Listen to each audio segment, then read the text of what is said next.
নমস্কাৰ, এই মুহূৰ্তত আহি পৰিছে সন্ধিয়াৰ কেইবাটাও বিগ ব্ৰেকিং নিউজ। আজি হৈছে 12 জুন। এতিয়াই কৰি লওক এইকেইটা গুৰুত্বপূৰ্ণ কাম। দেশৰ কৃষকলৈ ভাল খবৰ আহি পৰিছে। 23 নং কিস্তিত 2000 টকা সোমাই দিব সকলোৱে বেংক একাউণ্টত। কোনে কোনে এই টকা লাভ কৰিব? অৰুণোদয়ৰ প্ৰতিজন হিতাধিকাৰীৰ বাবে কেইবাটাও নতুন নিয়ম সলনি হৈছে। এই নতুন নিয়মেৰে সকলোৱে বেংক একাউণ্টত 3000 টকা সোমাব। যদি আপুনি চৰকাৰী কৰৰ বাবে চিয়ৰিং কৰিছে, সকলোৰে একাউণ্টত চৰকাৰী কৰৰ টকা নোসোমাই। কোনে কোনে চৰকাৰী কৰৰ টকা লাভ কৰিব? ৰেচন কাৰ্ড থাকিলে লাভ কৰিব 6টা নতুন সামগ্ৰী। কেৱল এয়াই নহয়, আপোনালোকৰ প্ৰতিজন মহিলাৰ বাবে ভাল খবৰ। যদি আপুনি 10,000 টকাৰ চেক পোৱা নাই, আপোনালোকৰ বেংক একাউণ্টত 3000 টকা সোমাই দিব মুখ্যমন্ত্ৰী ডক্টৰ হিমন্ত বিশ্ব শৰ্মাই। লগতে কেইবাটাও ৰাজনৈতিক খবৰৰ লগতে অৰাজনৈতিক খবৰ যুগুত কৰা হৈছে। আজিৰ দিনটোত গোটেই অসম তথা ভাৰতৰ বিভিন্ন প্ৰান্তৰ পৰা যুগুত হৈছে কেইবাটাও ডাঙৰ খবৰ। এনেবোৰ খবৰ নিতৌ পাই থাকিবলৈ চেনেলটি ছাবস্ক্ৰাইব কৰি ভিডিঅ'টো এটা লাইক কৰিবলৈ নাপাহৰিব।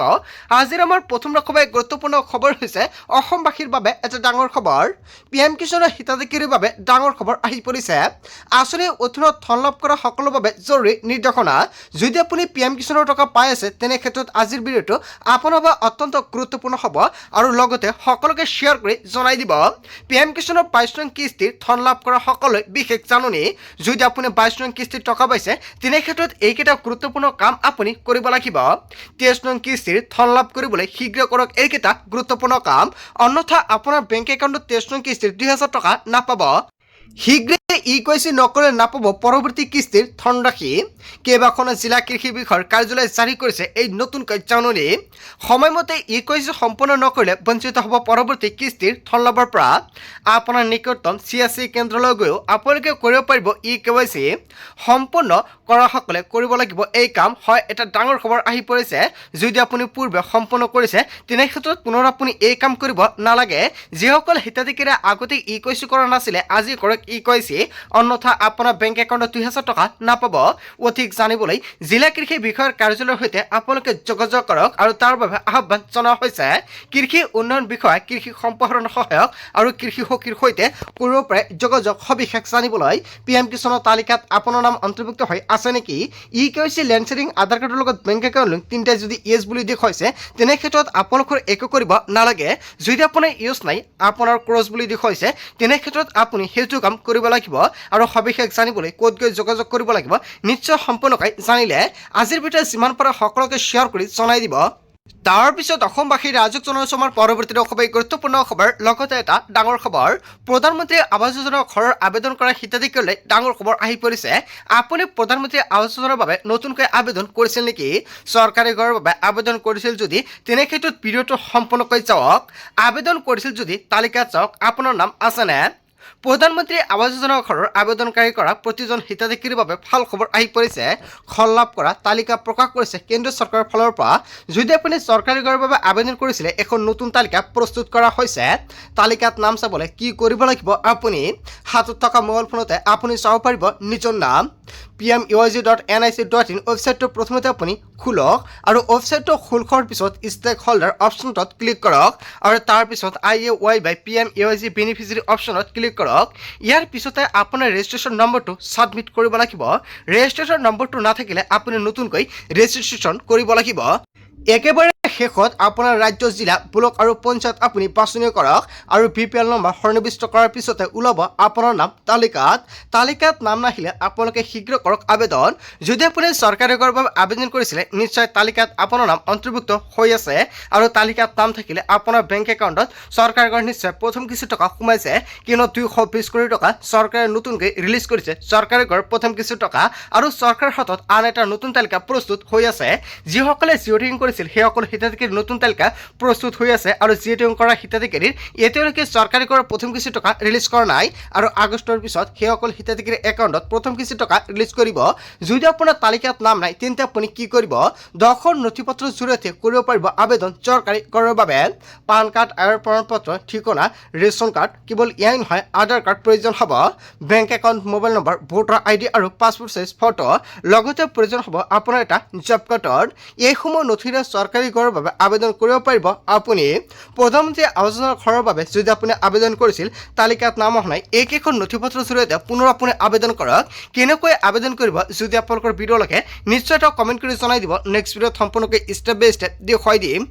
তাৰ পিছত অসমবাসী ৰাইজক জনাইছোঁ আমাৰ পৰৱৰ্তী খুবেই গুৰুত্বপূৰ্ণ খবৰ। লগতে এটা ডাঙৰ খবৰ, ৰাজ্যৰ লাখ লাখ মহিলাৰ বাবে ডাঙৰ খবৰ আহি পৰিছে। বৃদ্ধি হ'ব অৰুণোদয়ৰ ধনৰাশি। 1250 টকা নহয়, অৰুণোদয়ৰ পাব 3000 টকা বেংক একাউণ্টত। কি এতিয়া বৃদ্ধি হ'ব অৰুণোদয়ৰ ধনৰাশি? 1250 টকাৰ পৰা 3000 টকালৈ বৃদ্ধি হ'ব বুলি অসমৰ মুখ্যমন্ত্ৰী ডক্টৰ হিমন্ত বিশ্ব শৰ্মাই কৰিছিল ঘোষণা। আৰ্থিকভাৱে সবল হ'ব ৰাজ্যৰ প্ৰতিগৰাকী মহিলাসকল। নিৰ্বাচনী ইস্তাহাৰতে উল্লেখ কৰা সকলো প্ৰতিশ্ৰুতি আখৰে আখৰে পালন কৰা হ'ব বুলি ঘোষণা কৰিছে মুখ্যমন্ত্ৰী ডক্টৰ হিমন্ত বিশ্ব শৰ্মাই। হয়, অসমৰ মুখ্যমন্ত্ৰী ডক্টৰ হিমন্ত বিশ্ব শৰ্মাই 1 আগষ্টৰ পৰা প্ৰতিগৰাকী অৰুণোদয়ৰ হিতাধিকাৰীৰ একাউণ্টত 1250 টকাৰ পৰিৱৰ্তে 3000 টকা সোমাই দিব। যদি অৰুণোদয় আঁচনিৰ তালিকাত আপোনাৰ নাম অন্তৰ্ভুক্ত হৈ আছে, তেনে ক্ষেত্ৰত কিন্তু আপোনাৰ একাউণ্টত এই টকা লাভ কৰিব। কিছুমানৰ একাউণ্টত এই টকা নোসোমায়। যদি আপুনি যোগ্য, তেনে ক্ষেত্ৰত আপুনি এই টকা লাভ কৰিব। অযোগ্য হিতাধিকাৰীৰ নাম চৰকাৰে কৰ্তন কৰিব আৰু ইয়াক লৈ নতুনকৈ আৰম্ভ হ'ব ভেৰিফিকেশ্যন। আৰু 1 আগষ্টৰ পূৰ্বে খৰগৰগৈ চৰকাৰী কৰ্মচাৰীসকলে নতুনকৈ কৰিব ভেৰিফিকেশ্যন। ভেৰিফিকেশ্যন কৰাৰ পিছত যদি আপুনি যোগ্য, তেনে ক্ষেত্ৰত আপোনাৰ নাম তালিকাত অন্তৰ্ভুক্ত হৈ থাকিব। আৰু যদি আপুনি অযোগ্য, তালিকাৰ পৰা আপোনাৰ নাম কৰ্তন কৰা হ'ব। আৰু যদি আপোনাৰ ঘৰত যোগ্য হিতাধিকাৰী আছে, তেনে ক্ষেত্ৰত সেইসকল হিতাধিকাৰীৰ নাম নতুনকৈ কৰা হ'ব অন্তৰ্ভুক্ত। ৰাজ্যৰ মুখ্যমন্ত্ৰী ডক্টৰ হিমন্ত বিশ্ব শৰ্মাই এতিয়া কেইবাটাও গুৰুত্বপূৰ্ণ সিদ্ধান্ত গ্ৰহণ কৰিছে। তাৰ পিছত অসমবাসী ৰাইজক জনাইছোঁ আমাৰ পৰৱৰ্তী খুবেই গুৰুত্বপূৰ্ণ খবৰ। লগতে এটা ডাঙৰ খবৰ, ৰেচন কাৰ্ড নথকা লোকৰ বাবে ডাঙৰ খবৰ আহি পৰিছে। শীঘ্ৰে সাজু কৰক আপোনাৰ সকলো নথি পত্ৰ। ৰেচন কাৰ্ড নথকা প্ৰতিটো যোগ্য পৰিয়ালে লাভ কৰিব ৰেচন কাৰ্ড। দালি, চেনি, নিমখ, মিঠাতেল বিনামূলীয়া ল'বলৈ সাজু হওক আপুনি। শপত গ্ৰহণৰ পিছদিনে পুনৰ ৰেচন কাৰ্ডক লৈ চলিব আবেদন প্ৰক্ৰিয়া। যদি আপোনাৰ ৰেচন কাৰ্ড নাই, নতুনকৈ কৰিব পাৰিব আবেদন। অসমৰ প্ৰতিটো দৰিদ্ৰ পৰিয়ালে ঘৰে ঘৰে বিনামূলীয়াকৈ ৰেচন কাৰ্ড লাভ কৰিব। ইফালে বহুকেইটা বিভাগত ওলাব তৃতীয় আৰু চতুৰ্থ বৰ্গৰ চাকৰি। যদি আপোনাৰ ৰেচন কাৰ্ড আছে, 1 আগষ্টৰ পৰা চেনি, দালি, নিমখ লগতে লাভ কৰিব মিঠাতেল। কেইবাবিধ সামগ্ৰী লাভ কৰিব যদি আপোনাৰ ৰেচন কাৰ্ড আছে। আৰু যিসকলৰ ৰেচন কাৰ্ড নাই, নতুনকৈ ৰেচন কাৰ্ডৰ বাবে আবেদন কৰক। চাকৰিৰ প্ৰত্যাশী যুৱক যুৱতীৰ বাবে ভাল খবৰ, অতি শীঘ্ৰে লাখ লাখ বিভাগত ওলাব চৰকাৰী চাকৰি। সকলোৱে ভালদৰে প্ৰিপাৰেশ্যন কৰক আৰু আজিৰ ভিডিঅ'ত যিমান পাৰে সকলোকে শ্বেয়াৰ কৰি জনাই দিয়ক। তাৰ পিছত অসমবাসী ৰাইজক জনাইছোঁ আমাৰ পৰৱৰ্তী খুবেই গুৰুত্বপূৰ্ণ খবৰ। লগতে এটা ডাঙৰ খবৰ, ৰাইজৰ কাম এৰি ক্ষমতা দখল কৰাতহে ব্যস্ত থাকে বিজেপি। কেইবাটাও বৃহৎ মন্তব্য কৰিছে APCCৰ সভাপতি গৌৰৱ গগৈ। দেশৰ মূল সমস্যা সমাধানত ব্যৰ্থ হৈছে মোদী চৰকাৰে। দেশত থকালৈকে কেইবাটাও বৃহৎ মন্তব্য কৰিছে। দেশত বিজেপি থকালৈকে দেশৰ মূল সমস্যা সমাধান নহয়, সমস্যা সমাধানৰ পৰিৱৰ্তে নিজৰে দল বজাই আছে বুলি মন্তব্য কৰিছে। বিজেপিয়ে কৰিব লাগিব জনতাৰ সেৱা, কিন্তু বিজেপিয়ে ব্যস্ত ক্ষমতা দখল কৰাত। দেশৰ আৰ্থিক অৱস্থা বেয়া হৈ পৰিছে বিজেপিৰ দিনত। নিৰ্বাচনী ইস্তাহাৰৰ প্ৰতিশ্ৰুতি পূৰণত ব্যৰ্থ হৈছে বিজেপি। হয়, এটা ডাঙৰ খবৰ আহি পৰিছে। আচলতে দেশৰ আৰ্থিক অৱস্থা বৰ্তমান সময়ত বেয়া হৈছে নেকি বিজেপিৰ কালত। লগতে নিৰ্বাচনী ইস্তাহাৰত যিকেইটা প্ৰতিশ্ৰুতি দিছিলে, সেইকেইটাৰ প্ৰতিশ্ৰুতি পূৰণত ব্যৰ্থ হৈছে নেকি বিজেপিয়ে। বিজেপি চৰকাৰক এনেকুৱাকৈ ঠকাহৰকা কৰিছে গৌৰৱ গগৈ। ৰাইজৰ কাম এৰি ক্ষমতা দখলৰ ব্যস্ত হৈ আছে নেকি বিজেপিয়ে। আচলতে গৌৰৱ গগৈ আৰু APCCৰ সভাপতিয়ে যিকেইটা মন্তব্য কৰিছে বিজেপিলৈ, জনতাই কি ক'ব? যদি জনতাৰ কিবা মন্তব্য কৰিব লগা থাকে, আপোনালোকৰ মন্তব্যটো নিশ্চয় কমেণ্ট বক্সত জনাই দিব। তাৰ পিছত অসমবাসী ৰাইজক জনাইছোঁ আমাৰ পৰৱৰ্তী খুবেই গুৰুত্বপূৰ্ণ খবৰ। লগতে এটা ডাঙৰ খবৰ, পেট্ৰল ডিজেল ক্ৰয়ক লৈ আহি গ'ল চৰকাৰৰ নতুন নিৰ্দেশনা। এদিনতে এজন গ্ৰাহকে ডিজেল বিক্ৰীৰ সীমা নিৰ্ধাৰণ কৰি দিছে চৰকাৰৰ ফালৰ পৰা। হয়, ডিজেল বিক্ৰীক লৈ চৰকাৰৰ ফালৰ পৰা নতুনকৈ SOP জাৰি কৰিছে।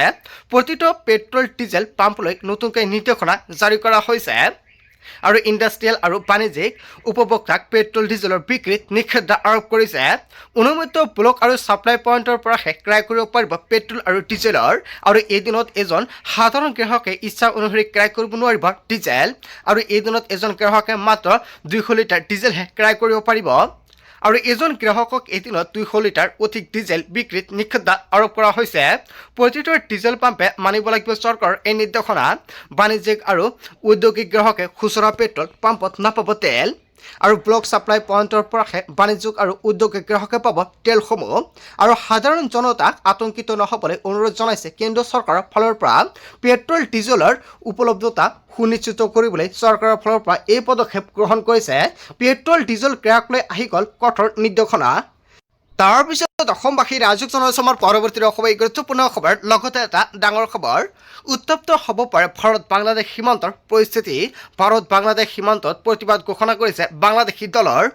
হয় জামাত ই ইছলামী দলৰ প্ৰতিবাদ ঘোষণা সীমান্তত ভাৰতৰ বাংলাদেশী পুছবেক অভিযানৰ বিৰুদ্ধে হ'ব ভয়ংকৰ প্ৰতিবাদ বাংলাদেশী ভাৰতীয় পুছবেক কৰা অভিযান নামানে জামাত ইছলামে হয় এটা ডাঙৰ খবৰ আহি পৰিছে জামাত ই ইছলাম আৰু সহযোগী ইছলাম সংগঠনৰ ভয়ংকৰ প্ৰতিবাদ আৰু বাংলাদেশৰ অন্যতম এক বিৰোধী দল জামাত এ ইছলামী আৰু দিল্লীত ভাৰত বাংলাদেশৰ মাজত চলি আছে উচ্চ স্তৰীয় বৈঠক আৰু দিল্লীত চলি থকা আলোচনাৰ মাজতে প্ৰতিবাদ ঘোষণা কৰিছে জামাত ই ইছলামীয়ে আৰু জামাত ই ইছলামীৰ প্ৰতিবাদে সীমান্ত অশান্ত কৰাৰ আশংকা ঘোষণা কৰা হৈছে আৰু উত্তপ্ত হ'ব পাৰে ভাৰত বাংলাদেশ সীমান্তৰ পৰিস্থিতি ইয়াৰ বিষয়ে জনতাই কি ক'ব নিশ্চয় জনতাৰ মন্তব্যটো কমেণ্ট বক্সত জনাই দিব তাৰ পিছত অসমবাসী ৰাইজক জনাইছোঁ আমাৰ পৰৱৰ্তী খুবেই গুৰুত্বপূৰ্ণ খবৰ লগতে এটা ডাঙৰ খবৰ সাৱধান হওক ৰাজ্যবাসী ৰাজ্যত হঠাতে সলনি হৈছে বতৰ বিভিন্ন প্ৰান্তত ভয়ংকৰ ধুমুহা আৰু বৰষুণ স্তব্ধ জনজীৱন উভালি পৰিছে প্ৰকাণ্ড